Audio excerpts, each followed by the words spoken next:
body's first line of defense is inflammation, which happens when a large number of immune cells rush to the site of an injury or an acute disease to treat the condition and prevent future harm. When it works, inflammation aids in the body's ability to endure and recover from injury. However, when the healing process after an inflammatory reaction falters, it indicates that additional harm is still being done, and the inflammation itself can wreak more havoc, resulting in more serious sickness or even death. Hello and welcome to Medical Dialogues, your daily dose of health and medical news. I'm Mr. Zaman, and today I'll talk about the findings of how recovery progresses following inflammation triggered by injury or illness. Now, what differentiates a good inflammatory recovery from a bad one? A new study led by researchers at Harvard Medical School and Massachusetts General Hospital, published in Nature Communications, yields critical clues. The scientists identified universal features of the inflammatory responses of patients who successfully recovered after surgery or acute illnesses such as COVID-19, heart attack, and sepsis. These features they discovered included precise paths that white blood cell and platelet counts follow as they return to normal. Now, because inflammation occurs in patients who are already sick, it can be a complicated process to study.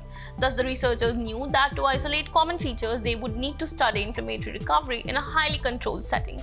We needed to find a situation where everybody starts off in the same generally stable state of health, and then they all get a similar inflammatory stimulus at a specific time, explained first author Brody Foy, a research fellow in systems biology at HMS and Mass General. To identify patterns of inflammatory recovery, the researchers examined medical record data from 4693 patients at Mass General who underwent cardiovascular surgery.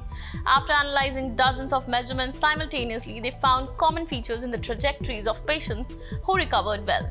They homed in on two variables that reliably identified trajectories for successful inflammatory recovery: white blood cell count, which not surprisingly becomes elevated during inflammation, and platelet count, which decreases as platelets are used up for clotting and healing. Among the patients who recovered well after surgery, white blood cell count decreased at a precise rate, while platelet count increased at a different but also precise rate. These trajectories, the researchers said, can be used to monitor recovery in a personalized way. That's all for today. Stay tuned to Medical Dialogues for latest updates. Never miss a medical update from Medical Dialogues. Like, subscribe, and press the bell icon.